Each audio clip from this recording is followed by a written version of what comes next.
Para orarmos, precisamos aprender, em primeiro lugar, a pedir de forma correta.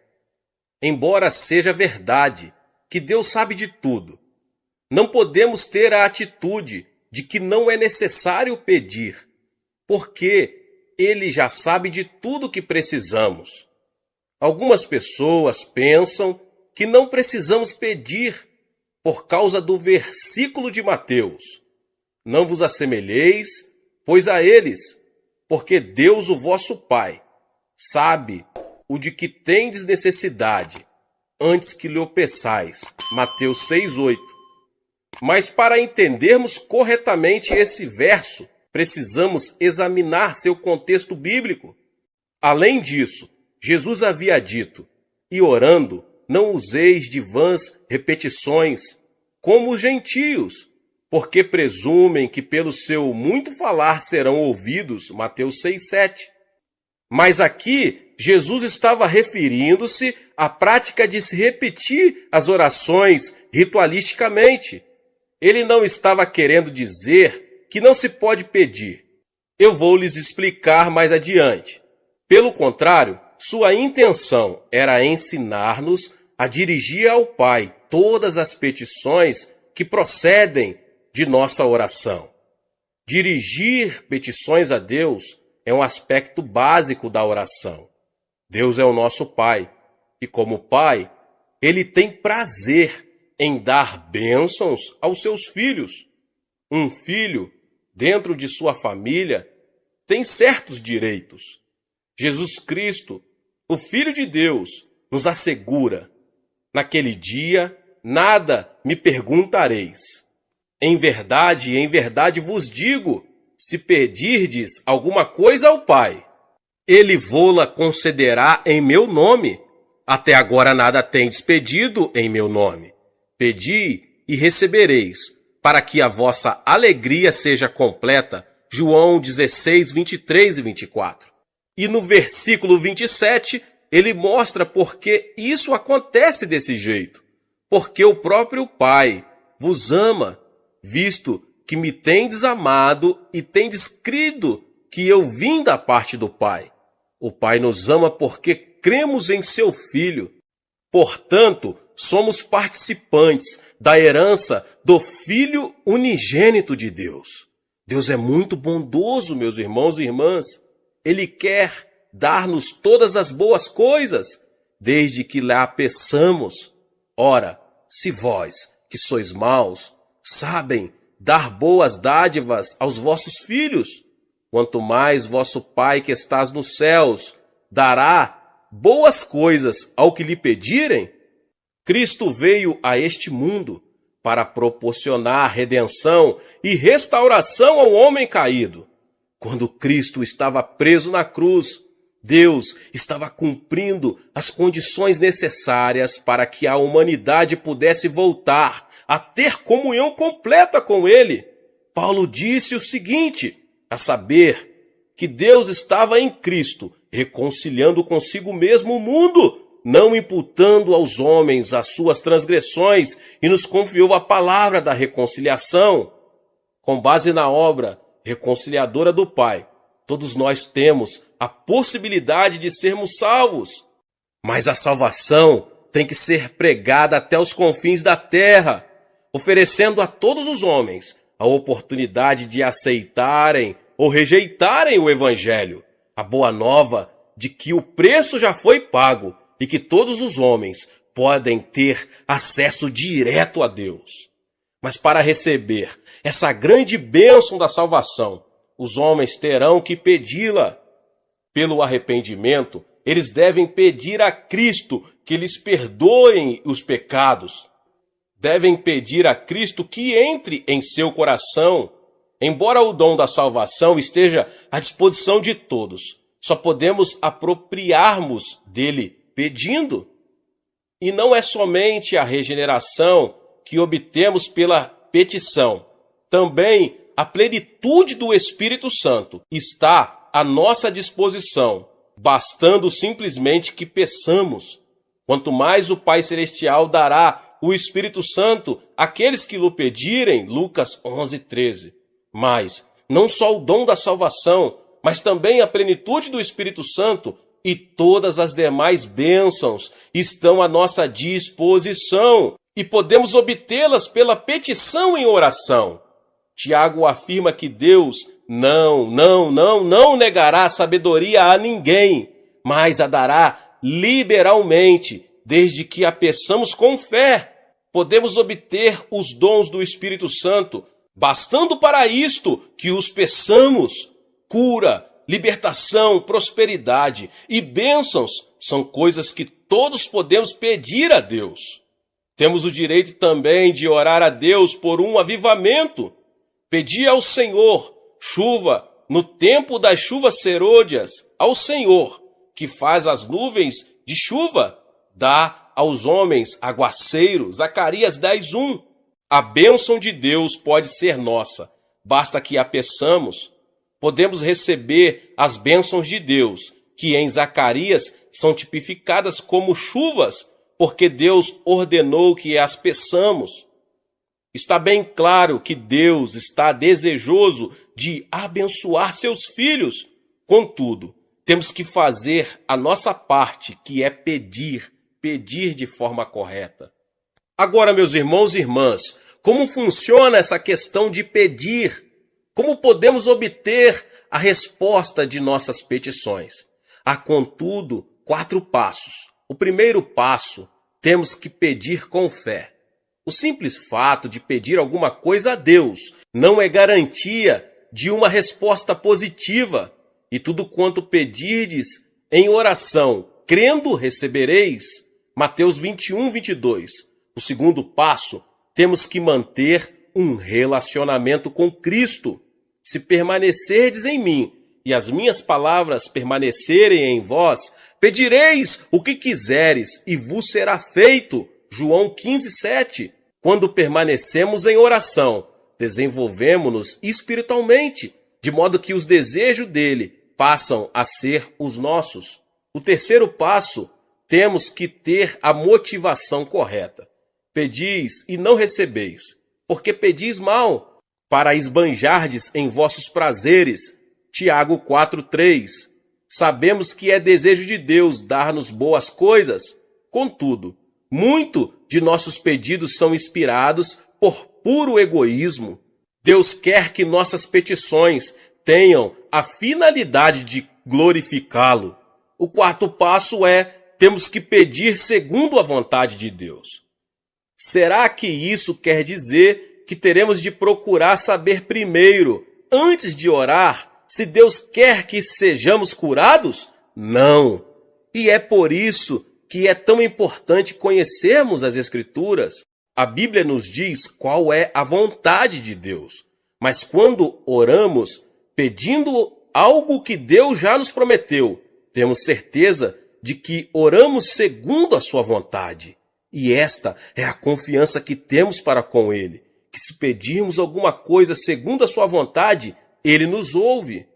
E se sabemos que Ele nos ouve quanto ao que lhe pedimos, estamos certos de que obtemos os pedidos que lhe temos feito. 1 João 5, 14, 15. Agora, meus irmãos e irmãs, como Deus responde às nossas petições? Deus responde às nossas petições segundo sua maneira própria de ser. Ele não se limita a nos dar exatamente aquilo de que precisamos. Ele nos dá em abundância. E o meu Deus, segundo a sua riqueza em glória, há de suprir em Cristo Jesus cada uma das vossas necessidades. Filipenses 4,19. Os recursos de Deus são ilimitados.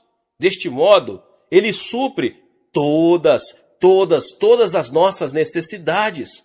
Mas Deus não tem falta de bênçãos. Ele possui um depósito completamente cheio, meus irmãos e irmãs. Só precisamos saber como abrir esse depósito, aprendendo a pedir. Aprendi esses princípios bem no início de meu ministério.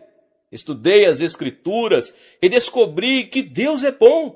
Iniciei meu ministério na região mais pobre da Coreia, numa época de séria depressão econômica em nosso país, logo após a Guerra da Coreia. Aprendi a jejuar, não porque fosse espiritual, mas porque não tinha nada para comer. E através da oração e da leitura da palavra de Deus, entendi que Deus não era o Deus apenas da Europa e dos Estados Unidos. Ele é o Deus de quem quiser aprender a confiar nele. Há uma experiência que já contei muitas outras vezes, mas sempre alguém que nunca ouviu. Se você não ouviu, ouça agora mesmo. Ela ilustra perfeitamente como podemos obter respostas de oração das mãos de nosso Pai Celestial. Quando iniciei meu ministério, ainda era solteiro e morava num pequeno cômodo. No inverno, eu me protegia do frio, enrolando-me com cobertores, pois não tinha nenhum outro meio de aquecimento. Comecei a pregar a mensagem da abundância de Deus, conforme havia nas Escrituras, e assim me vi num dilema. Se Deus era tão bom, se possuímos tantos e tão vastos recursos, por que eu era tão pobre? É uma pergunta que muitas pessoas estão fazendo, principalmente no país em desenvolvimento. Um dia, percebi que precisava de 3 coisas. Como não tinha um veículo para visitar os membros de minha igreja, precisava de uma bicicleta. Precisava também de uma escrivaninha, pois não tinha onde colocar a Bíblia. E resolvi pedir a Deus uma cadeira também, pois precisava dela para a mesa. Hoje, essas 3 coisas podem parecer insignificantes, mas há mais ou menos 25 anos eram coisas raras em nossa região.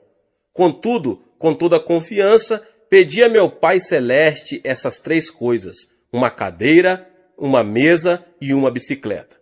E apresentei essa mesma oração a Deus durante vários meses, achando que se repetisse continuamente, por fim, Ele me ouviria e me atenderia. Mas 6 meses depois, fiquei meio desanimado e fiz uma oração desalentado. Senhor, sei que o tempo não significa nada para ti, e eu preciso muito dessas coisas agora.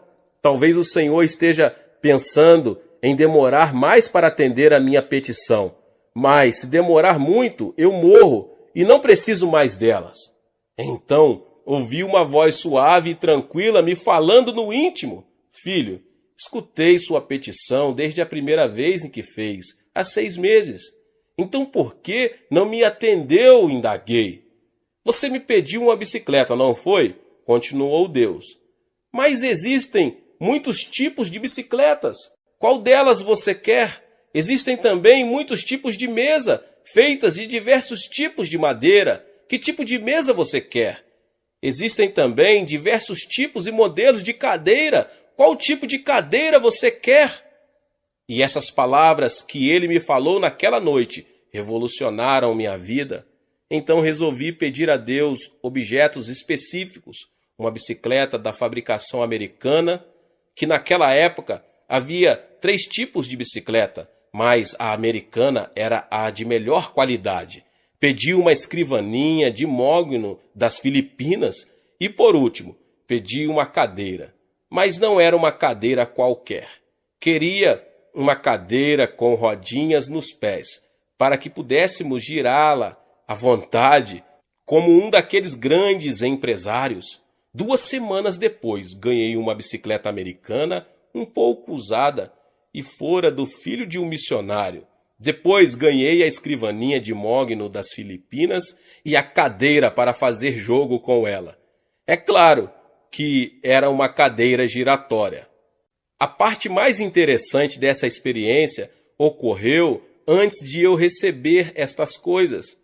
Um domingo, eu estava pregando sobre Romanos 4,17, como está escrito: por pai de muitas nações te constituí perante aquele no qual creu, o Deus que vivifica os mortos e chama à existência as coisas que não existem.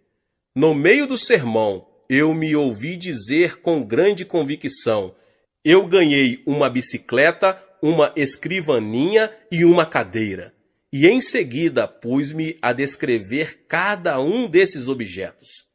Depois do culto, 3 rapazes que hoje estão no ministério me procuraram e perguntaram: Pastor, será que poderíamos ver esses 3 grandes presentes que Deus lhe deu?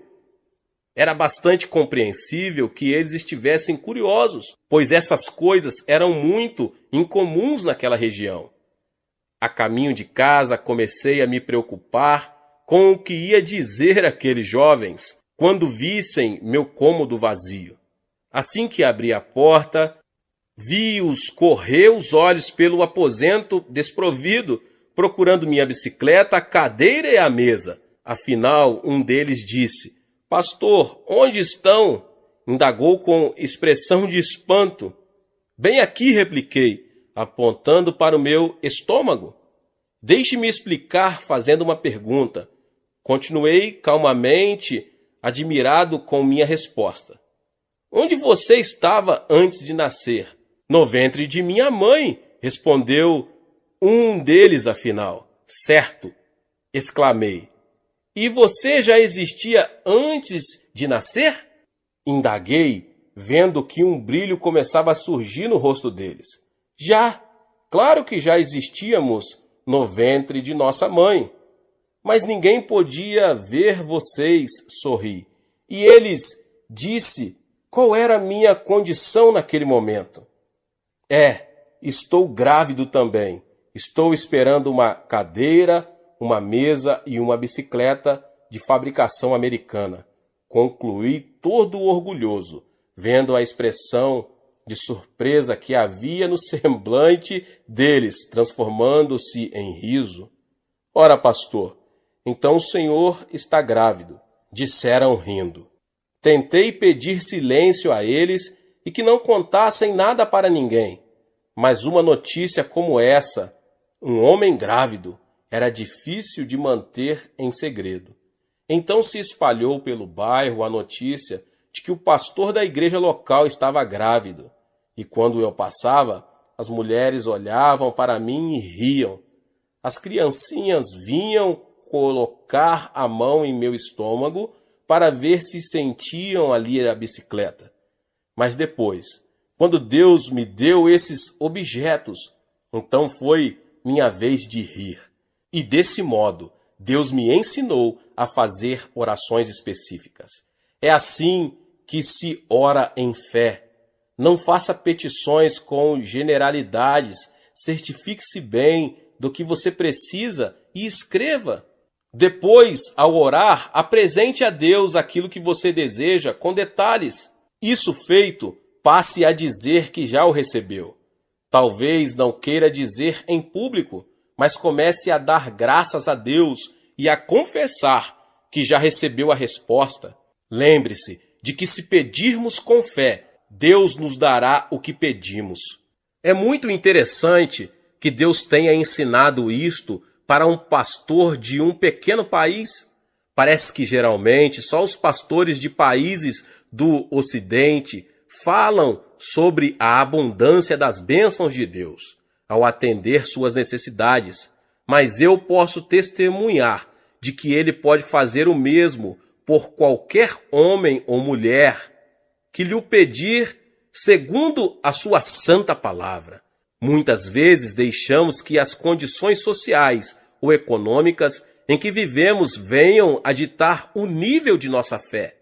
É por isso que devemos pedir a Deus que amplie nossa visão e nossos sonhos, já que estes são a linguagem do Espírito Santo. Tendo uma visão mais ampla, poderemos obter maiores bênçãos de Deus. Certa vez, Winston Churchill disse que os grandes homens procedem de grandes países, vivem em épocas de grandes realizações e desempenham grandes tarefas. Em geral, é assim que acontece. Contudo, meus irmãos e irmãs, Jesus Cristo, o Filho de Deus, veio de um país fraco e pequeno, Israel, e na época em que ele viveu, sua terra estava sob o domínio do Império Romano. Embora ele tenha realizado a maior de todas as tarefas, certamente não viveu numa época de grandes realizações para o povo de Israel. E, no entanto, ele constituiu o ponto central de toda a história. Não importa quem você é, você pode causar um grande impacto. Sua vida pode mudar seu país ou o mundo se você souber fazer a oração de petição. Deus deseja dar-nos muito mais do que imaginamos. Peça a Deus o dom que lhe possibilitará ter o maior impacto na situação em que você se encontra. Não se contente com uma situação comum. Sou de uma família pobre e de um país pobre e vivia em circunstâncias adversas. Apesar disso, nunca tive de abrir caminho à força para chegar diante dos grandes deste mundo. O dom da graça que Deus me concedeu tem me colocado diante de reis, rainhas, presidentes e de muitos mais notáveis líderes mundiais. Se Deus fez isso por mim, pode fazer por você também. Mesmo que você, que agora ouve essa mensagem, vive num país pobre da América Latina, sua vida pode deixar uma marca profunda nesse país e no mundo. Onde quer que você esteja agora, Deus pode e quer usá-lo para ajudar a atear o fogo do avivamento que irá varrer a África, a Ásia, a Europa, a América. Peça e você receberá, mas peça com fé, em o nome de Jesus. Deus disse a Moisés o seguinte: de lá buscarás ao Senhor teu Deus, e o acharás, quando o buscares de todo o teu coração e de toda a tua alma. Deuteronômio 4:29. O homem foi criado com o impulso de buscar comunhão com Deus. Existe nele um vazio que não pode ser preenchido com nada, a não ser uma genuína comunhão com Deus. Por mais que ele adquira coisas, elas nunca poderão tomar o lugar dessa comunhão, que preenche a própria essência do ser, dando-lhe um objetivo para a vida e alimentando sua alma. Deus criou Adão e instilou nele o fôlego da vida.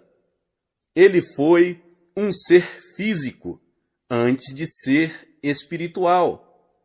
Esta dimensão espiritual lhe deu a capacidade de manter comunhão e intercâmbio com Deus no meio do jardim, na virada do dia.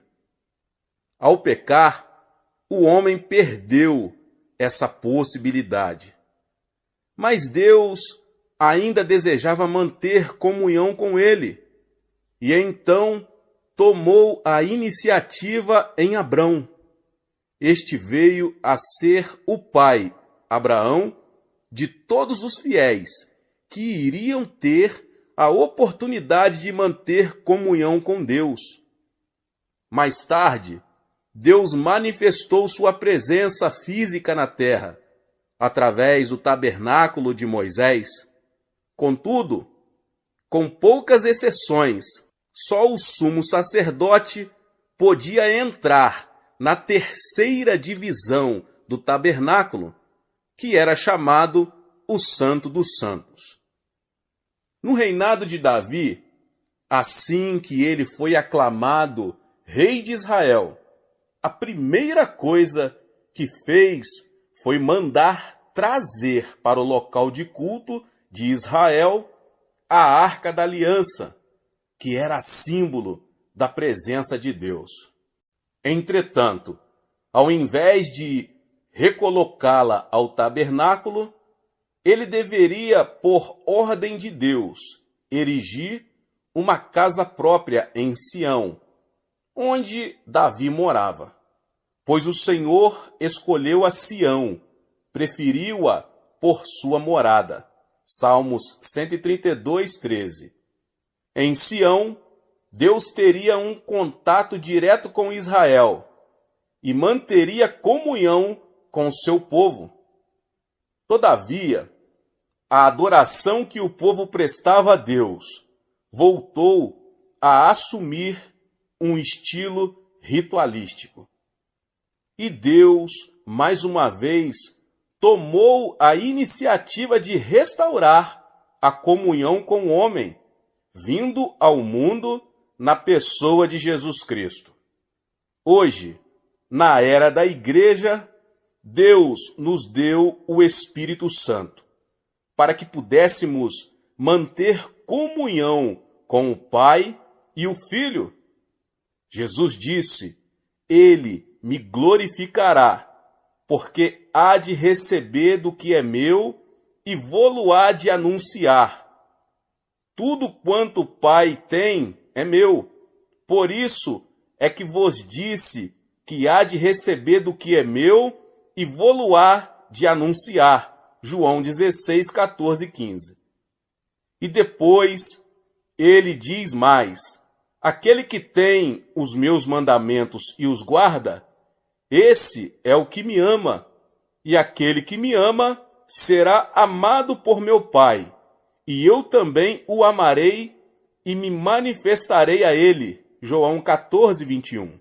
E no versículo 23 ele diz: se alguém me ama, guardará a minha palavra, e o meu Pai o amará, e viremos para ele e faremos nele morada.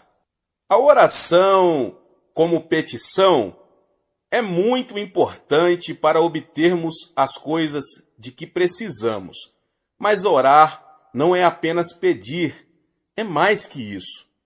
Jesus disse: buscais e achareis. Deus não é um mero depósito de bens, de onde retiramos tudo o que precisamos, por mais nobre que seja a nossa motivação.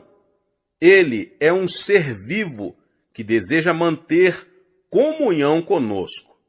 Mas vem a hora, e já chegou, em que os verdadeiros adoradores adorarão o Pai em espírito e em verdade, porque são estes que o Pai procura para seus adoradores.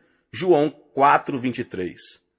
Portanto, o outro nível de oração, que vem depois da oração de petição, é buscar.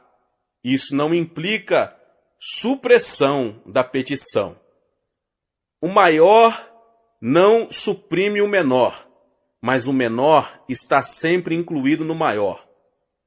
O apóstolo Paulo levou uma vida de oração e comunhão com Cristo. Ele dá o seguinte testemunho à igreja de Filipos: mas o que para mim era lucro, isto considerei perda por causa de Cristo. Sim, deveras considero tudo como perda, por causa da sublimidade do conhecimento de Cristo Jesus, meu Senhor, por amor do qual perdi todas as coisas e as considero como refúgio para ganhar a Cristo. Filipenses 3, 7 e 8. Como é que Paulo pôde ganhar a Cristo? Sabemos que a salvação é um dom de Deus, pela graça, mediante a fé. O que Paulo está dizendo neste texto não é que faz isso para ganhar a salvação, mas ele se refere a uma profunda comunhão com Cristo. Esse nível de comunhão não se consegue por acaso. Tem que ser buscado e, por isso, exige esforço da nossa parte. O que Paulo recebeu com esse tipo de oração? Ele responde a essa pergunta no verso 10. Para o conhecer e o poder da sua ressurreição e a comunhão dos seus sofrimentos, conformando-me com ele na sua morte. E depois prossigo para o alvo, para o prêmio da soberana vocação de Deus em Cristo Jesus. E no versículo 15, ele apresenta um desafio a todos nós. Todos, pois, que somos perfeitos, tenhamos este sentimento. Neste último versículo, o apóstolo revela que o sinal de que uma pessoa atingiu maturidade espiritual é o desejo de chegar a um nível espiritual no qual tenha uma comunhão íntima com Cristo. Deus é amor. O amor precisa ser extravasado através da comunhão. Assim sendo, a própria natureza de Deus exige uma coisa que nós temos o privilégio de dar a Ele: comunhão. Eu não preciso de um despertador para me acordar todos os dias, pouco antes das 5 da manhã. Apenas escuto uma batida à porta do meu coração, e isso automaticamente me desperta. Aí eu ouço o Senhor dizer: Xô, está na nossa hora, quero ter comunhão com você. Mas esse permanente relacionamento com Cristo não começou por uma simples resposta a uma petição. O que buscamos? Temos que buscar o Senhor, pois nele estão todas as bênçãos mais preciosas, em quem todos os tesouros da sabedoria e do conhecimento estão ocultos. Colossenses 2:3. Em Colossenses, Paulo apresenta a igreja como um campo riquíssimo. Nesse campo está escondido um grande tesouro. Mas não se trata de um tesouro material, e sim espiritual, sabedoria e conhecimento. Quando um recém-convertido ora, normalmente recorre ao trono de Deus em momentos de grandes dificuldades. Assim sendo, buscam a Deus querendo alguma coisa. Isso é bom e é muito importante. Deus quer que peçamos a Ele as coisas. Contudo, algumas pessoas veem a Cristo apenas como se Ele fosse um armazém, aonde vão com uma lista de compras para obter bênçãos de que precisam. Entretanto, todos os grandes mistérios, os tesouros de conhecimento, a fonte da alegria total e completa, essência do amor, estão em Cristo, esperando-nos como um tesouro escondido. Os que forem sábios venderão tudo que possuem e comprarão o terreno para que possam adquirir aquele tesouro. Moisés afirmou o seguinte: as coisas encobertas pertencem ao Senhor, nosso Deus, porém as reveladas nos pertencem, a nós e a nossos filhos, para sempre. Deuteronômio 29:29. Existem coisas que todos podem ver nas Escrituras, mas Deus quer levar-nos a uma comunhão tão íntima com Ele, que Ele possa revelar-nos seus tesouros mais profundos de sabedoria e conhecimento. Um tesouro não teria valor algum se fosse de fácil acesso a todos. Assim também, o tesouro espiritual de Deus é alcançado pela busca em oração. Aprendi já há muitos anos que precisamos esforçar-nos para encontrar os tesouros que Deus deseja mostrar-nos. Eu amo os que me amam, os que me procuram me acham. Riquezas e honra estão comigo, bens duráveis e justiça. Melhor é o meu fruto do que o ouro refinado, e o meu rendimento melhor do que a prata escolhida. Provérbios 8, 17 ao 19. O crente preguiçoso não se dispõe a buscar e nunca penetra na plenitude das bênçãos que Deus deseja que ele receba. Para se viver à porta da casa do Senhor, é preciso muita disciplina e esforço. Lembre-se de que hoje sou pastor da maior igreja do mundo, com mais de 400 mil membros. Sou um homem extremamente atarefado. E porque é grande o número de pessoas que vêm à nossa igreja? Será por causa do sistema de grupos, grupo familiar ou células? Embora esse sistema seja um meio muito eficaz, pelo qual a maioria dos membros da nossa igreja veio ao conhecimento de Cristo, não é a principal razão pela qual milhares de pessoas esperam em fila no domingo para conseguir lugar em um dos 7 cultos de nossa igreja. Elas vêm aqui para se alimentarem da carne da palavra de Deus. E de onde recebo minhas mensagens? Recebo-as do meu Senhor, em oração e íntima comunhão e união com Ele. Todos os crentes sábios devem ter como imperativo para a sua vida as seguintes palavras: ouvi o ensino, sede sábios e não o rejeiteis.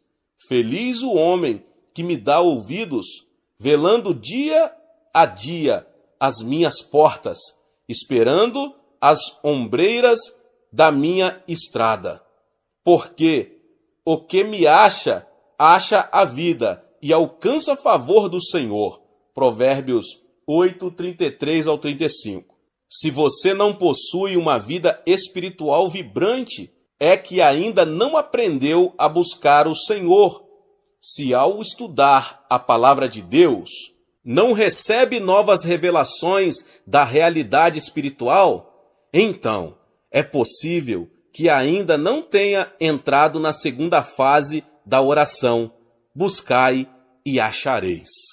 Embora orar seja apresentar petições a Deus e buscá-lo numa dimensão de profunda comunhão, também é interceder junto a Ele no Espírito Santo.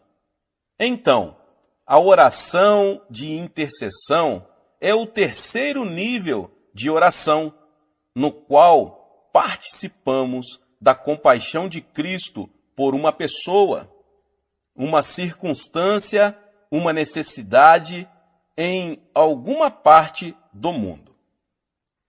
A intercessão é o tipo de oração pelo qual podemos tornar-nos participantes dos sofrimentos de Cristo. Quando oro no Espírito Santo, sei que algumas dessas orações têm como objetivo pessoas e circunstâncias de outras partes do mundo. Posso não conhecer com exatidão os detalhes do problema, mas Ele conhece e me usa para orar até o fim, até eu ficar sabendo que Deus já atendeu a petição. Um amigo missionário narrou-me um fato miraculoso que mostra a importância da intercessão. Um grupo de missionários estava viajando num deserto da África. A certa altura, sobreveio-lhes um forte vendaval que os obrigou a mudar a rota. 2 dias depois, seu suprimento de água acabou. Ficaram a vaguear pelo deserto, sofrendo desidratação. De repente, deram com um poço de água e foram salvos. Mais tarde, voltando a esse lugar onde tinham sido salvos, constataram que o poço não existia. Na ocasião em que estavam passando por aquela necessidade, alguém estivera intercedendo em oração e Deus fizera um milagre. Em 1965, conheci uma senhora que me relatou sua experiência de intercessão em favor de nossa igreja. Após fundar minha primeira igreja, que ficava numa localidade afastada de Seul, comecei um trabalho pioneiro para a organização de uma igreja no centro da capital. 20 anos antes de eu começar essa igreja em Seul, aquela senhora tinha tido 3 visões dela.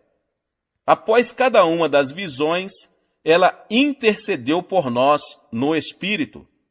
Na ocasião em que ela orava, 1944. O país ainda estava debaixo da ocupação japonesa e não havia ainda qualquer plano acerca da igreja.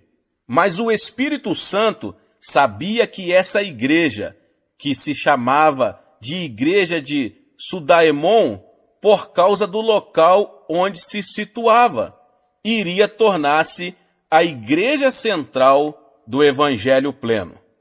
Deus usou aquela senhora fiel numa oração de intercessão para levar o Espírito Santo a pairar sobre essa área muitos anos antes que a visão viesse a se concretizar. E quando o Espírito paira sobre uma região, ele tem consigo toda a dinâmica da vida, assim como uma semente, no plano material, tem consigo a vida e dá origem a ela. Esse ponto é muito importante, e por isso que desejo estender-me um pouco mais nele. Na concepção de uma criança, o óvulo da mãe e o espermatozoide do homem já trazem consigo um complexo código, que é, na verdade, uma estrutura básica do que aquele indivíduo será no futuro, determinado por esse código genético. Quando o Espírito Santo produz vida, grande parte da dinâmica dessa vida é determinada pela vontade de Deus e implementada pelo Espírito Santo. Em 1944, ninguém imaginava que no futuro Deus ergueria no centro de Seul uma igreja que seria o meio pelo qual toda a nação coreana iria receber o Evangelho. Mas o Espírito Santo sabia, pois conhece a mente de Deus. Por isso, ele despertou uma fiel intercessora que iria orar no Espírito 20 anos antes de tornar-se evidente a realidade pela qual intercedia. Essa senhora viu a igreja, viu que ela seria a maior igreja do mundo. Ela teve a mesma experiência de Simeão e Ana, em Lucas, no capítulo 2. Eles reconheceram que a criança que se achava diante deles naquele momento e que tinha apenas 8 dias de nascida, seria o Messias de Israel. Agora, quais são as qualidades de um intercessor? Simeão constitui um exemplo perfeito das qualidades que o intercessor deve possuir. Em primeiro lugar, ele era um homem de oração. A pessoa que quiser entrar no ministério de intercessão tem que ser dedicada à oração. Em segundo lugar, ele era paciente. A Bíblia diz que Simeão aguardava a consolação de Israel, enquanto a maioria das pessoas aguardava uma solução política. Ele sabia que a solução para o problema do povo de Israel seria espiritual.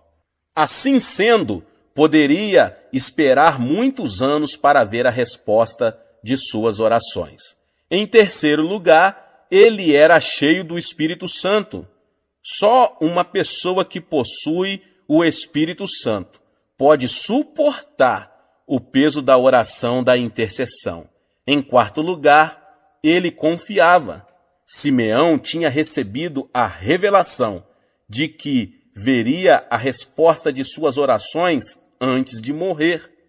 Então ele passou a ir ao templo todos os dias, fielmente, durante anos e anos, até que chegou finalmente a ocasião em que Cristo foi apresentado ali. Em quinto lugar, ele era um homem de visão. A profecia que ele fez sobre o Cristo menino deixou José e Maria maravilhados. Portanto, ele estava enxergando a realidade de Cristo, mais do que a própria mãe dele e do que o pai adotivo. Antes do nascimento de Cristo, o Espírito Santo tinha levantado 2 intercessores fiéis. Eles passaram muitas horas jejuando e orando sobre a vinda do Messias. E Deus permitiu que vivessem até ver a resposta de suas petições. Desse modo, seu ministério de intercessão foi registrado para sempre nas Escrituras. A oração de intercessão é necessária para o cumprimento da vontade de Deus. Isso não quer dizer que Deus seja capaz de realizar sua vontade sozinho, mas Ele resolveu incluir nossa participação na realização dela.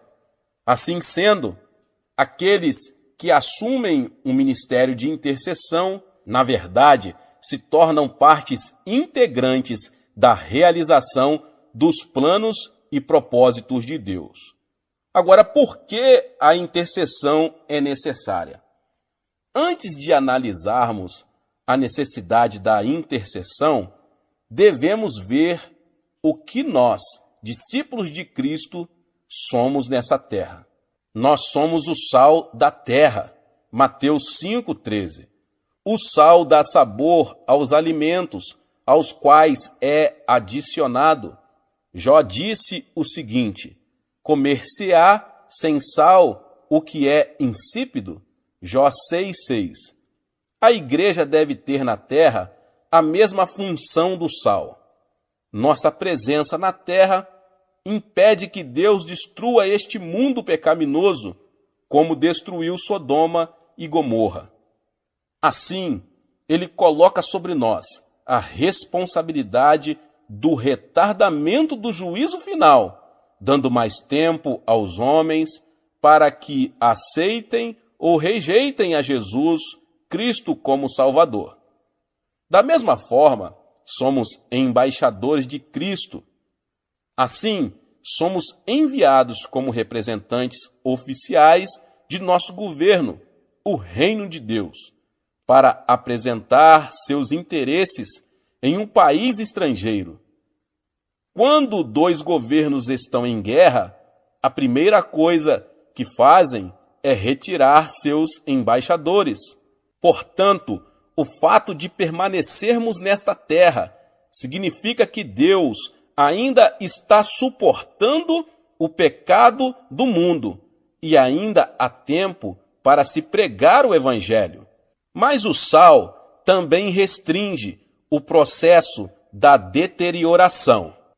Antes de existirem geladeiras, as pessoas que viajavam também tinham que cobrir de sal a carne que levavam, para que ela não se estragasse. O espírito do anticristo já está em operação na terra desde o 1º século. João escreveu o seguinte: e todo espírito que não confessa a Jesus não procede de Deus. Pelo contrário, este é o espírito do anticristo, a respeito do qual tendes ouvido que vem, e presentemente já está no mundo. Filhinhos, vós sois de Deus, e tendes vencido os falsos profetas, porque maior é aquele que está em vós do que aquele que está no mundo. 1 João 4, 3 e 4. O espírito do anticristo, que é o espírito do desrespeito às leis, está operando com uma influência cada vez maior no mundo. Eventualmente, esse espírito produzirá o anticristo em pessoa. Por meio da igreja, o Espírito Santo está detendo essas forças contrárias a Deus, até que essa força positiva seja removida da terra. À medida que vamos amadurecendo no cristianismo, começamos a compreender que ser crente não é apenas um privilégio, mas também constitui uma responsabilidade.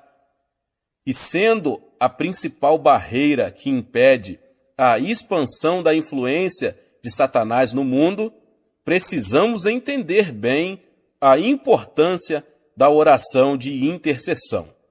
Se não entendermos claramente nossa condição de sal da terra e por negligência permitimos que o mal assuma o controle das circunstâncias naturais prevalentes em nosso país, então o sal terá perdido seu sabor. Naquela ocasião, Jesus disse: para nada mais presta, senão para ser lançado e ser pisado pelos homens. Nós fomos chamados por Deus também para sermos um reino de sacerdotes. E como corpo sacerdotal de reis, recebemos a autoridade. A tarefa do sacerdote do Antigo Testamento era interceder pelo seu povo diante do propiciatório.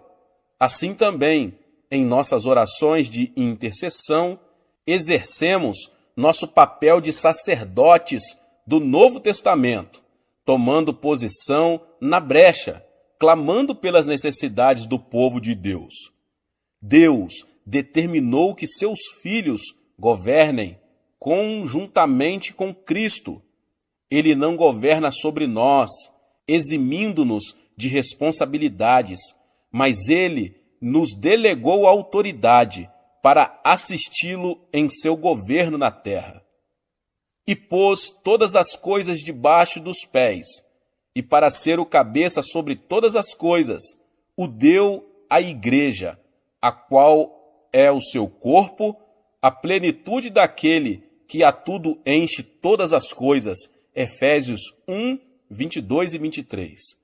E no capítulo 2, Paulo amplia sua explanação de nosso papel como governantes, e juntamente com ele nos ressuscitou e nos fez assentar nos lugares celestiais em Cristo Jesus. No exercício da autoridade espiritual, o conhecimento e sabedoria humanos que possuímos são vivificados pelo Espírito Santo, mas possuímos também conhecimento espiritual, que ultrapassa nosso conhecimento natural. Esse tipo de conhecimento nos é dado pelo Espírito Santo. O texto do Antigo Testamento mais citado no Novo é o Salmo 110. Vamos analisar atentamente este salmo para vermos como nossa autoridade pode ser empregada na oração de intercessão. Disse o Senhor ao meu Senhor: assenta-te à minha direita, até que eu ponha os teus inimigos debaixo dos teus pés. O Senhor enviará de Sião o cedro do seu poder, dizendo: domina entre os teus inimigos. Apresentar-se-á voluntariamente o teu povo no dia do teu poder, com santos ornamentos, com o orvalho emergindo da aurora, serão os teus jovens. O Senhor jurou e não se arrependerá. Tu és sacerdote para sempre, segundo a ordem de Melquisedeque. O Senhor, à tua direita, no dia da sua ira, esmagará os reis. Ele julga entre as nações, enche-as de cadáveres, esmagará cabeças por toda a terra. De caminho, bebe na torrente e passa de cabeça erguida. Nesse importante salmo, Cristo é apresentado como o supremo governante da terra e como sumo sacerdote, segundo a ordem espiritual de Melquisedeque. O autor do livro de Hebreus amplia mais o papel de Cristo como sacerdote espiritual, vivendo para sempre para interceder por eles. O governo de Cristo se revestirá de características bem peculiares, pois que governará sobre seus inimigos. Davi, quando era rei, no meio de seus inimigos, possuía um trono físico. Assim também, Cristo, que se acha no pleno controle de tudo, sem contudo possuir os tronos físicos do poder terreno. Assim sendo, a maneira pela qual o mundo experimenta o domínio de Cristo nas atuais circunstâncias é pelo exercício da autoridade da Igreja. Agora que já entendemos nossa posição espiritual neste mundo, como sal da terra, sacerdotes reais e coparticipantes do governo de Cristo, vejamos como funciona a intercessão e por que ela é necessária. Como vimos na oração que Daniel fez, Satanás faz oposição à vontade de Deus, não somente naquilo que diz respeito à igreja, mas em tudo que se relaciona com o mundo. Tendo recebido autoridade sobre esta era, Satanás é chamado de o Deus deste século. Ele dirige todo o seu poder contra o povo de Deus, que, como já vimos, é chamado a exercitar a autoridade de Cristo. Sabendo que a igreja é o principal obstáculo às suas pretensões na terra, Satanás se esforça para nos devorar como um leão que ruge. Entretanto, o evangelho tem que ser pregado e as nações têm que chegar ao conhecimento de Cristo. Vemos aí dois interesses conflitantes. E como vemos pelo estudo da história, quando há conflito de interesse entre as nações, surgem as guerras. Pela intercessão, o crente passa a exercer sua função sacerdotal, pela qual ele oferece uma base terrena a Deus, para que promova seus interesses. Esta era tornou-se um campo de batalha entre duas forças oponentes, mas Deus possui um grupo seu em terra estrangeira que pode fazer com que a influência da eternidade penetre nesta era.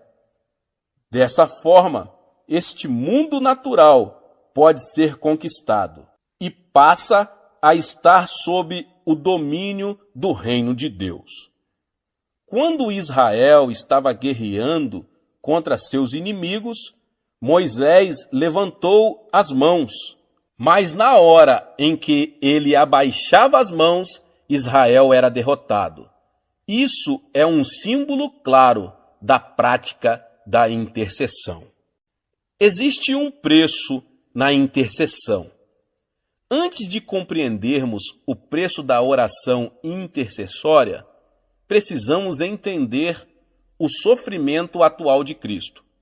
Quando Saulo estava viajando para Damasco, ele viu uma luz fortíssima. Enquanto seus companheiros de viagem ouviam um trovão, ele ouviu claramente uma voz do céu que indagava: Saulo, Saulo, por que me persegues? E a resposta dele foi: Quem és, Senhor? E Cristo respondeu: Eu sou Jesus, a quem tu persegues. Saulo, que mais tarde passou a ser chamado Paulo, nunca pensara que estivera perseguindo a Jesus Cristo. Perseguia apenas a igreja. Contudo, o Senhor não lhe perguntou por que estava perseguindo o seu povo. Perguntou por que Paulo perseguia a ele. Nós somos o corpo de Cristo. Tudo que nós, que somos membros dele, sentimos, ele sendo a cabeça, sente também. As dores que nós sentimos, na realidade, não são percebidas na superfície do corpo, no local afetado, mas no cérebro que fica em nossa cabeça. O cérebro projeta a dor para a parte do corpo que está afetada, para que seja tomada a providência necessária. Assim acontece também com o corpo de Cristo. Ele sente tudo o que sentimos, ele sofre o que sofremos, mas sendo a cabeça, o sofrimento dele é mais intenso. É verdade que as pessoas que podem infligir-nos maior sofrimento são as que estão mais perto de nós. Infelizmente, alguns crentes voltam para o mundo, rejeitando o precioso Senhor que os salvou. Lemos em Hebreus que, de novo, estão crucificando para si mesmos o Filho de Deus e expondo-no à ignomínia. Hebreus 6,6. Portanto, cada vez que um crente se volta para o mundo, Cristo sofre novamente o que passou na cruz. Pela oração de intercessão, o crente participa dos sofrimentos de Cristo com relação a um determinado problema de seu corpo. Certa ocasião, um pregador estava dirigindo uma campanha evangelística em larga escala na África. Um dia, ele acordou no meio da noite em prantos. Começou a orar e viu-se repetindo várias e várias vezes um nome desconhecido. Horas depois, o fardo da intercessão se desfez, depois de ele haver orado muito tempo em meio à grande agonia. Então, ele encerrou sua oração. No dia seguinte, ele viu nos jornais um relato muito estranho. Naquela noite, um povoado, cujos habitantes eram cristãos, tinha sido massacrado. O nome do povoado era o mesmo que ele estivera falando na noite anterior, e pelo qual chorava. Cristo sofrera a dor de seu povo, mas encontrara alguém que estava disposto a participar de seu sofrimento e de interceder no Espírito. Paulo escreveu o seguinte: para o conhecer e o poder da sua ressurreição e a comunhão dos seus sofrimentos. Filipenses 3,10. Nesse versículo, Paulo demonstra que não apenas quer gozar do poder da ressurreição de Cristo, mas também está disposto a ter comunhão com ele em seus sofrimentos. Em nossa igreja, dispusemo-nos a iniciar um ministério de intercessão. Já aprendemos a exercitar a oração da petição e estamos vendo nossas necessidades serem atendidas. Praticamos também a oração devocional, de modo que gozamos de comunhão com nosso maravilhoso Senhor.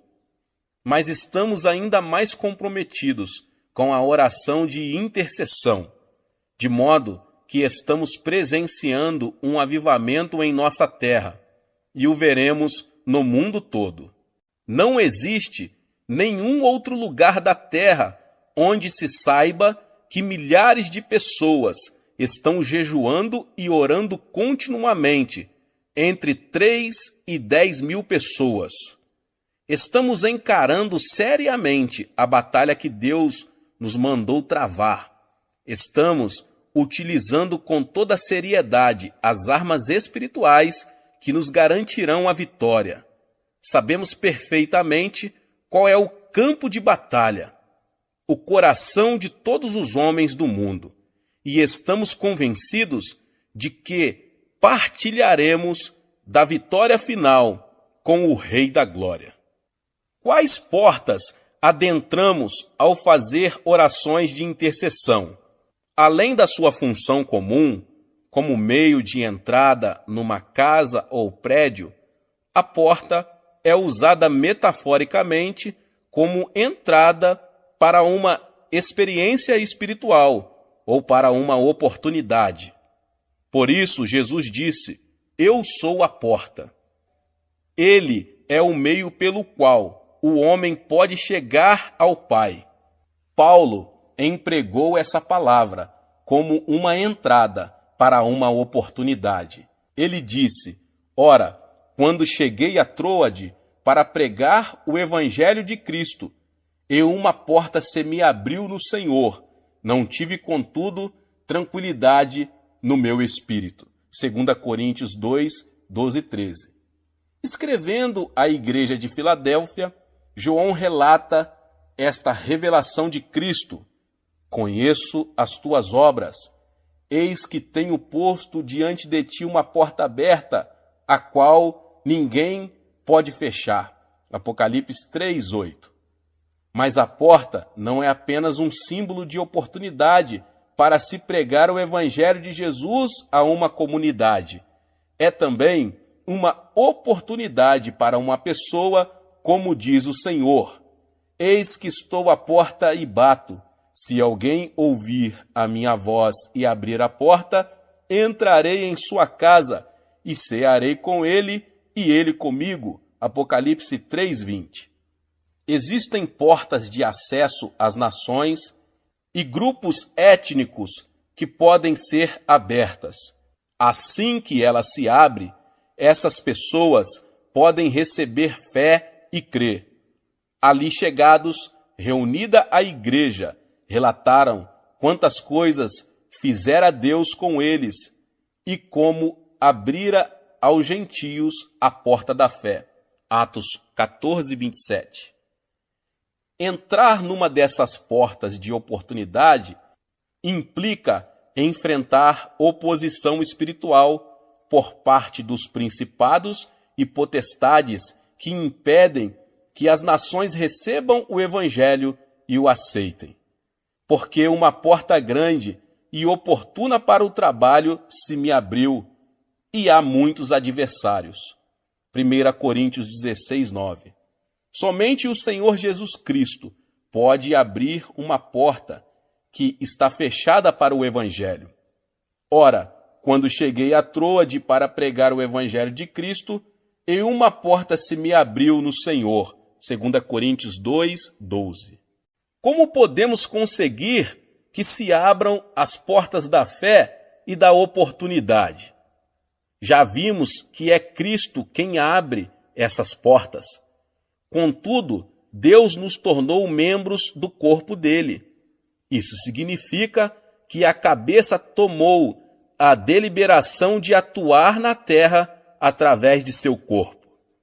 Assim, é necessário que utilizemos as armas da oração intercessória para resistirmos às forças espirituais que estão mantendo essas portas fechadas. Logo que as orações rompem essa barreira, Cristo pode abrir a porta e toda uma cidade, nação ou raça pode ser salva. Paulo confirma isso quando diz: suplicai ao mesmo tempo também por nós, para que Deus nos abra a porta à palavra, a fim de falarmos do mistério de Cristo, pelo qual também estou algemado, para que eu o manifeste como devo fazer. Colossenses 4, 3 e 4. E Cristo não quer abrir apenas as portas da oportunidade para que o seu povo possa pregar o Evangelho. Existem portas de revelação e conhecimento que também podem ser abertas. Jesus repetiu muitas vezes a seguinte frase: quem tem ouvidos, ouça. Essa afirmação, dirigida às igrejas do Apocalipse, nos capítulos 2 e 3, nos mostra que muitas vezes não entendemos o que ouvimos.